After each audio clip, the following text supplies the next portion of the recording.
What is up, everybody? Matt Modi here to give you some early bets to lock in for the NFL divisional round of the playoffs. So I am recording this on Tuesday afternoon.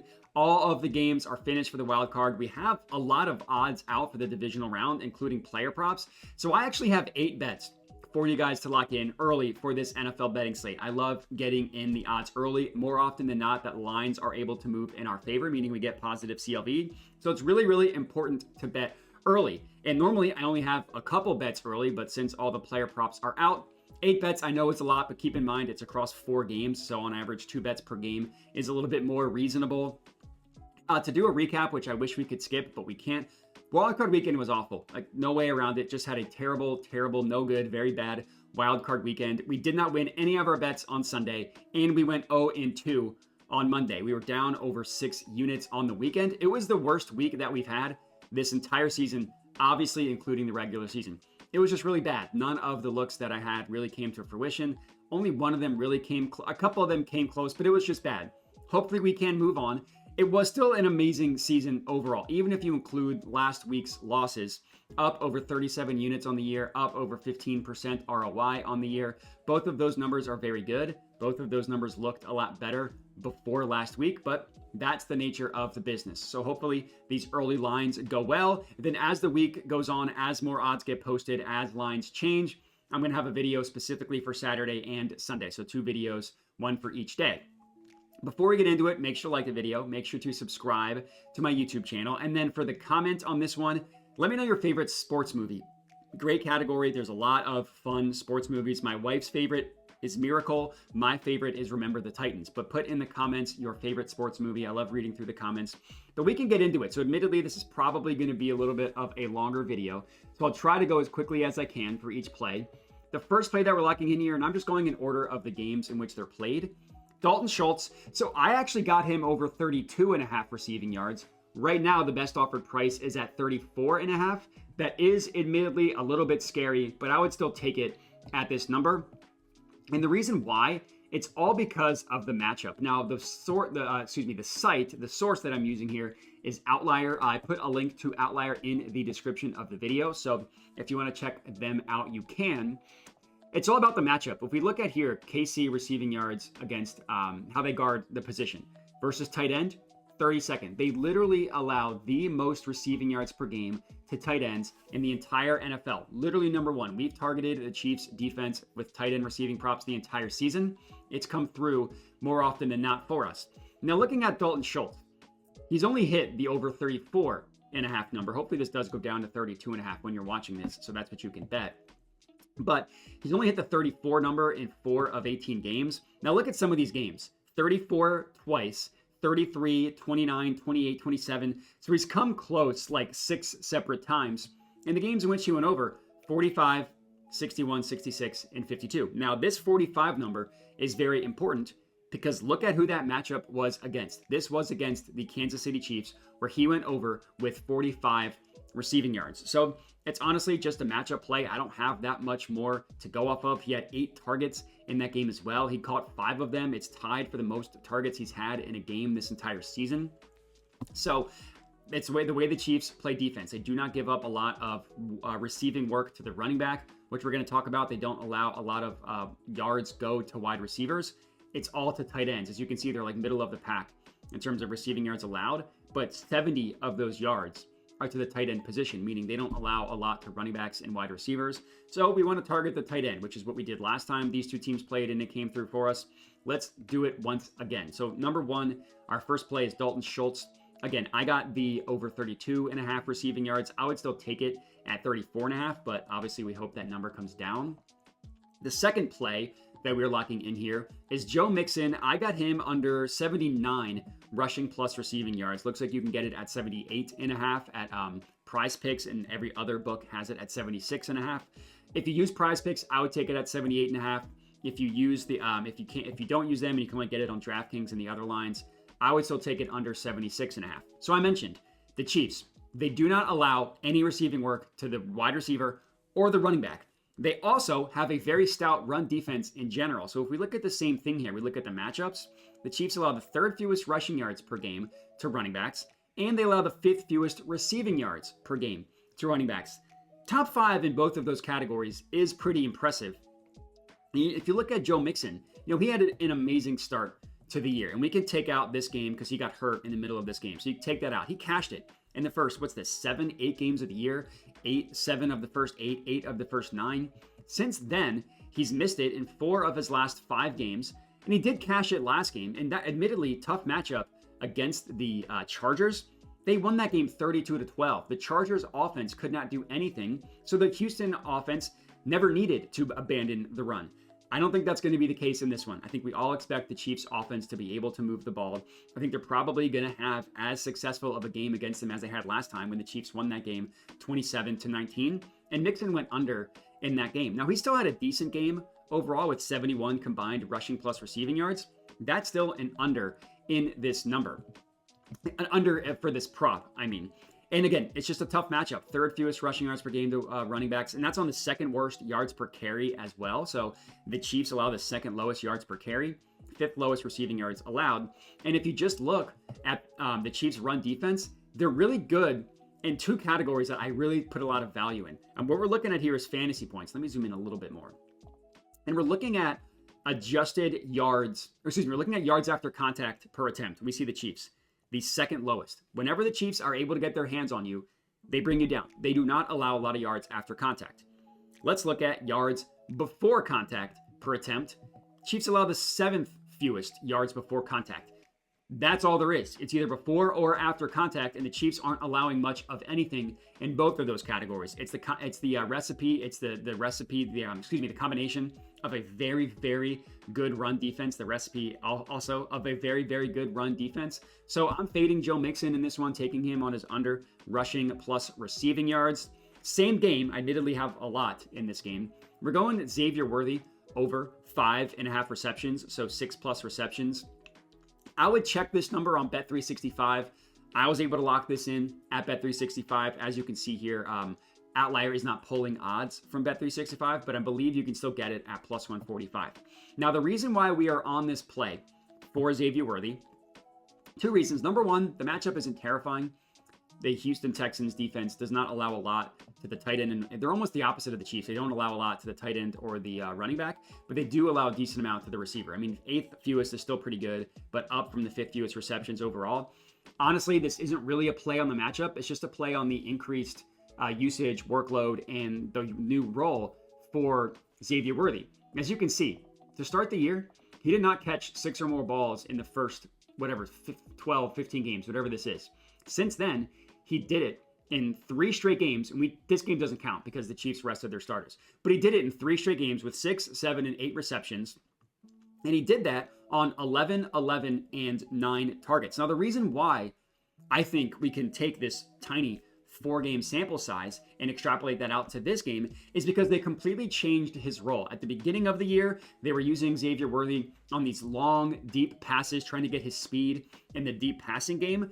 It didn't really work. He did not have a good first half, even first 3 quarters of the year. They completely changed how they used him recently, and honestly, starting in this game against the Chargers when he had 6 targets, they used him on the short passing game, lower ADOT, give him passes around the line of scrimmage, stuff like that, and then allow him to get the ball in his hands and then see if he can do something with those, with the ball in his hands as opposed to in the deep passing game. And to put some numbers behind that, so we're looking at when this ascension started for him in week 15. He leads the team in routes run, 103. Obviously leads the team in route participation as well. He's got a very, very low ADOT. I mean, a 5.9 ADOT, average depth of target, is very low. Kelsey has more.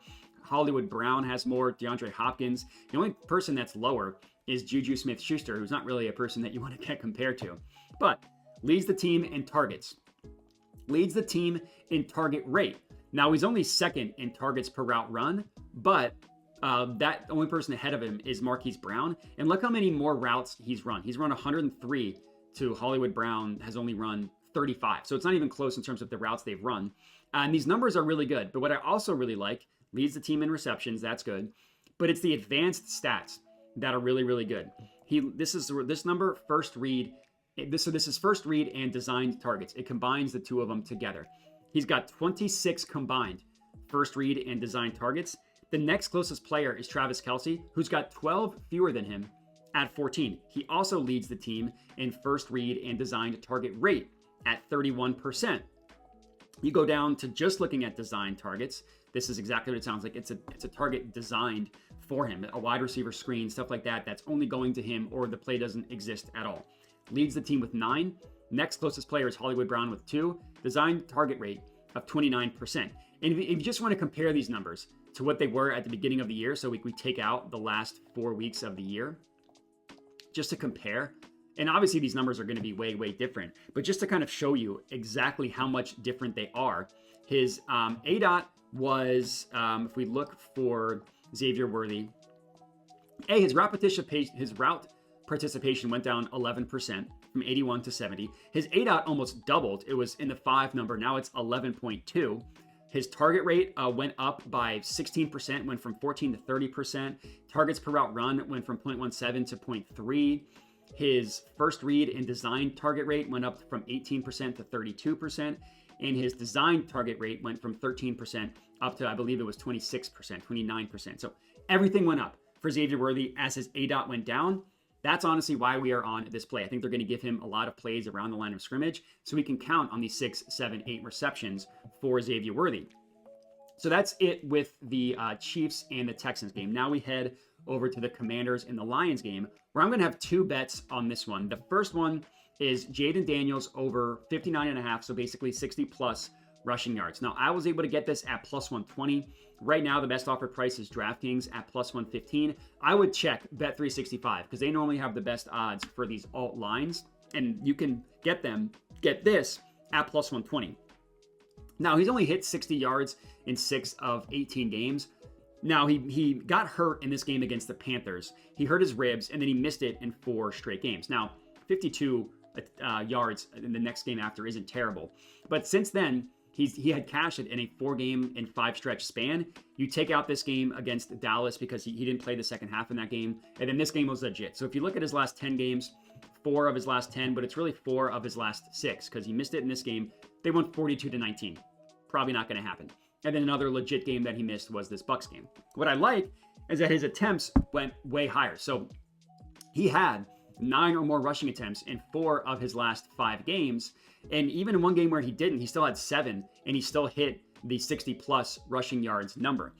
16 in an important game against Atlanta, 9 in an important game against Philly, had 81 receiving yards. So the history is pretty good with Jaden Daniels. But the most important thing here is the matchup. The Lions have allowed the 4th most rushing yards per game in the to quarterbacks specifically in the entire NFL. But the way the Lions play defense, they're very, very aggressive with their blitz packages, and then they play man coverage behind that. But what they don't do is spy the QB. So we see this game against Tampa Bay, only 36 yards on 13 rushes is not very good. The Bucs had Levante David spy Jaden Daniels. The Lions don't do that. So if we look over here, unfortunately, one thing that Outlier doesn't do is you can't look at historical results, which you can on other sites. So if we look, every single quarterback except for one that had a rushing prop 20 or higher hit their over against the Lions. Now, Brock Purdy was the only one who missed. He got hurt in the 4th quarter of that game. He only had 12 rushing yards. I'm not saying that he was going to get close, but he hurt his elbow in the 4th quarter. Didn't play the full game. Caleb Williams did it twice, 34 and 39 yards. And if we look at the guys who had the 2 highest rushing yard over-unders against the Lions, they both hit with ease. Josh Allen had 68. His over-under was 41.5. Anthony Richardson had 61. His over-under was 43.5. But every quarterback, except for Brock Purdy, whose 20 was higher, hit their rushing prop over. Kyler Murray, over under 34.5. He had 45. It's the way the Lions play defense. They get their defensive coordinator gets hit by quarterback rushing props all the time. So I love this play, backing Jaden Daniels to get to 60-plus rushing yards. He uses his legs incredibly well, incredibly high leverage, important moments.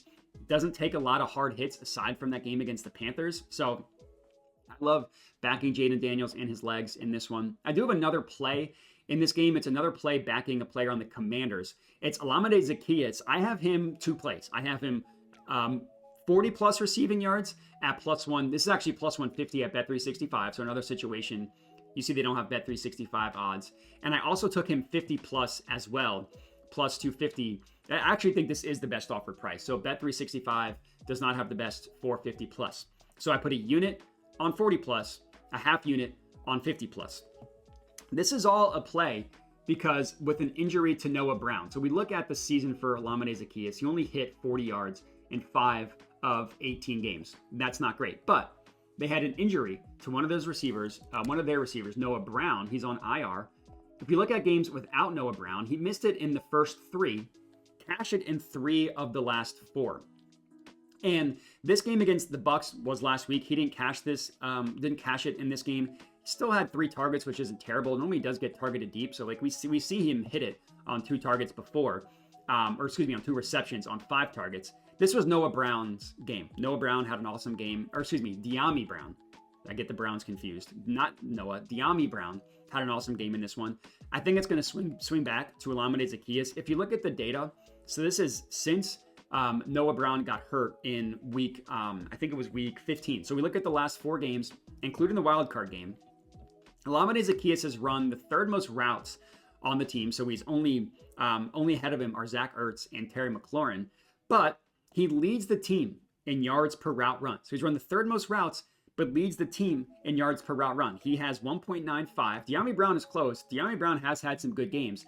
And then, of course, we see Scary Terry, who is amazing. I mean, Scary Terry is awesome, but I kind of like the ancillary options for the Commanders in the receiving game. Jaden Daniels really does a good job spreading the ball around. So if Terry McLaurin gets the Justin Jefferson treatment that the Lions gave him in week 18, don't let him get beat by Terry McLaurin. I could easily see one of these guys like Zaccheaus or Diami Brown have a good game. I'm calling my shot that it's going to be Olamide Zaccheaus. I wouldn't be surprised if it's Diami Brown either.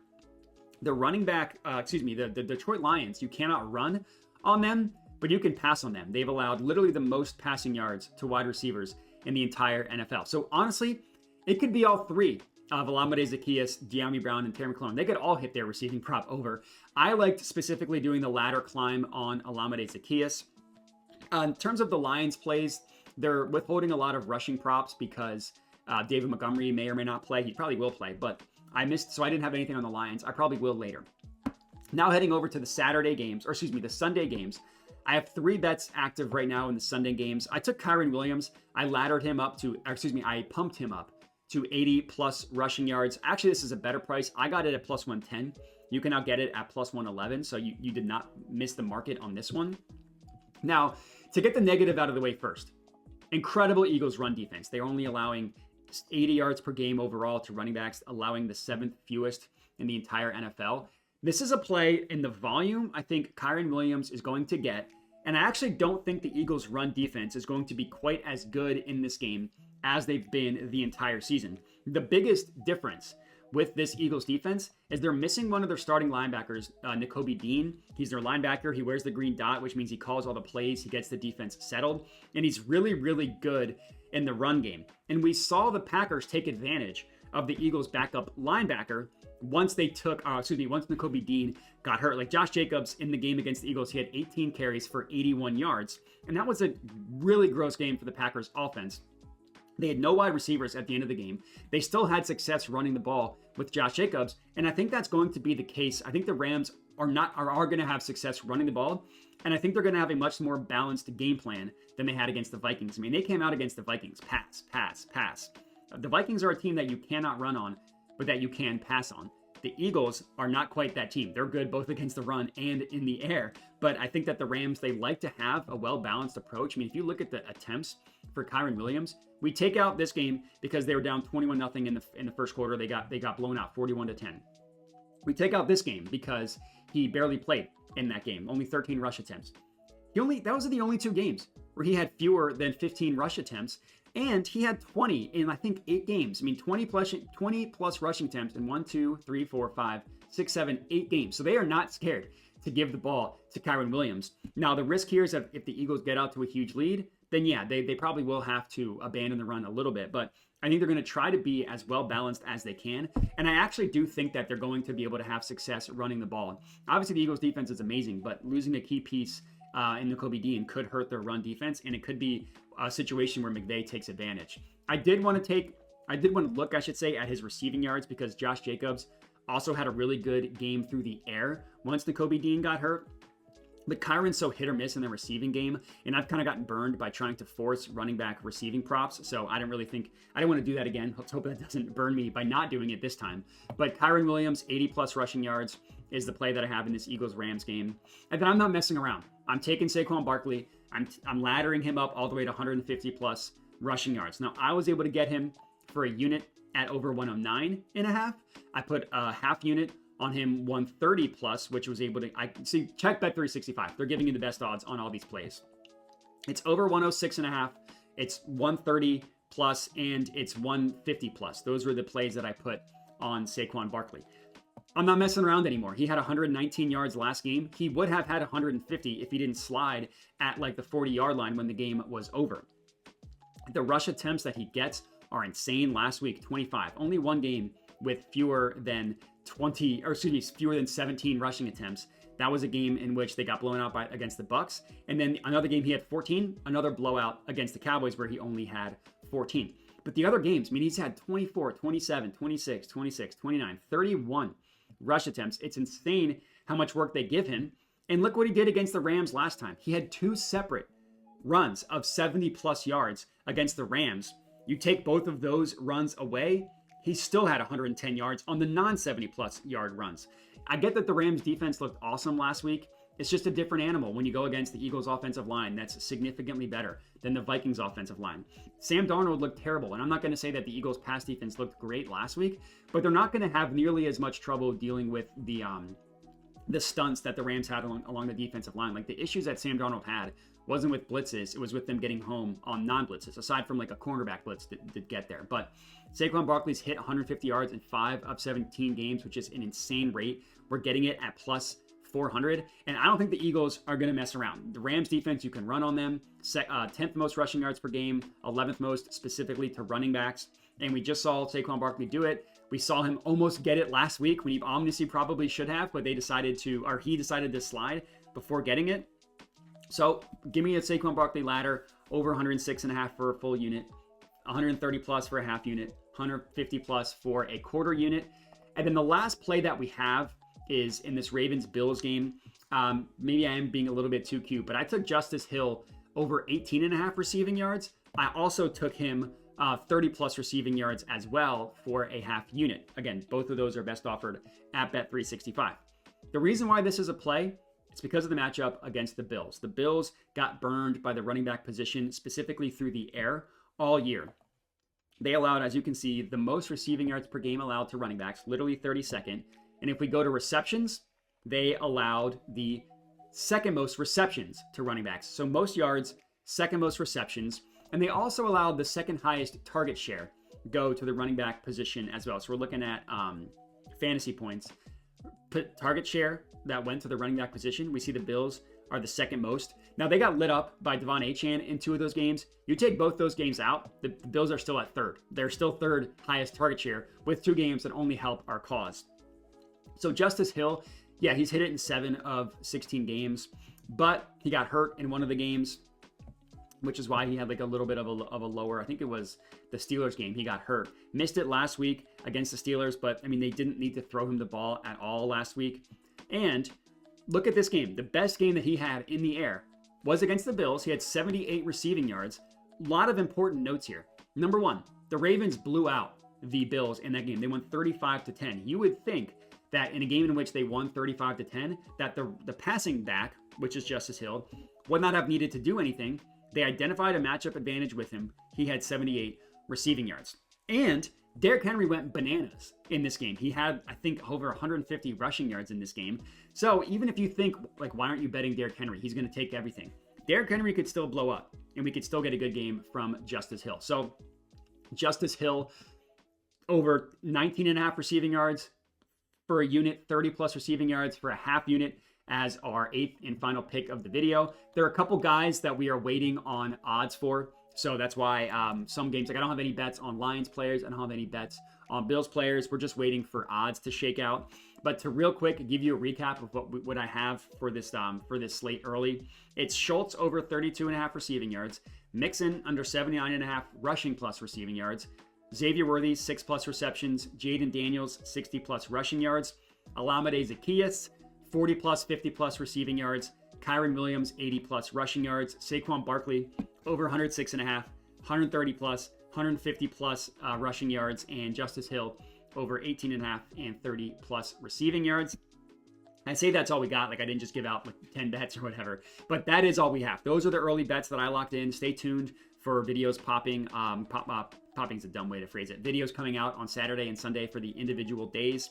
I appreciate everybody for watching. Again, make sure to like the video, subscribe to my YouTube channel if you are not already.